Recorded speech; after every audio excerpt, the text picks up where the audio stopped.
Arkham Horror the card game is a living card game, and it is easy to think that this just means that the card pool grows. But it also means the rules grow too, not just through the FAQ and updates to the rules reference, but through the addition of new card types and keywords. The Dunwich Legacy introduced the Exile keyword, Labyrinths of Lunacy introduced the Story card, and the recent line of novellas, beginning with Hour of the Huntress, introduced the Replacement keyword, which we're going to give you an overview of today.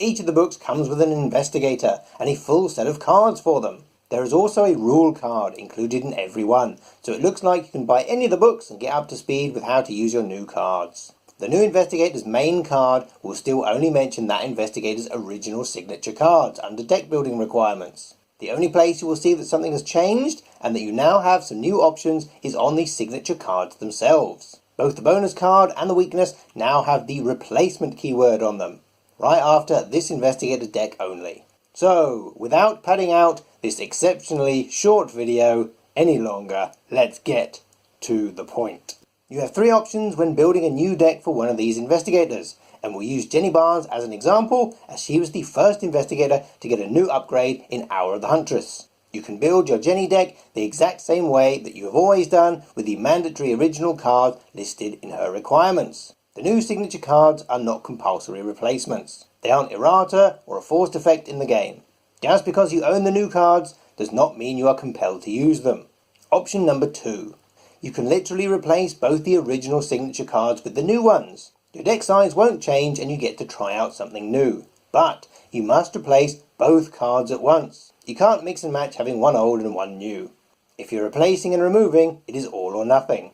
Option 3. You can add the 2 new cards and keep the 2 existing signature cards. So you'll have all 4 in your deck at once, and none of them count towards your deck size limit. You decide if having 2 weaknesses is balanced by 2 signature cards. Again, you must have all 4 in your deck if you choose this option. This all happens at the time of deck building. You must make this choice, and it is a permanent one, before you play your first scenario. You can't chop and change mid-campaign. Well, according to the rules. And remember that these are no-level cards, so you can't decide to purchase one using XP either.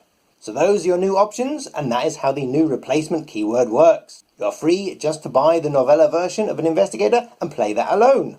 If you can't get hold of the original box they came in, or someone else in your playgroup has it, then this is a great way to get your hands on a single investigator. Finally, don't forget that each investigator is unique, because they have the unique asterisk symbol, and they both have the same card name, so you don't get to play 2 of the same investigator. Not officially. But what happens in the Arkham Chronicle basement, stays in the Arkham Chronicle basement. Know what we're saying?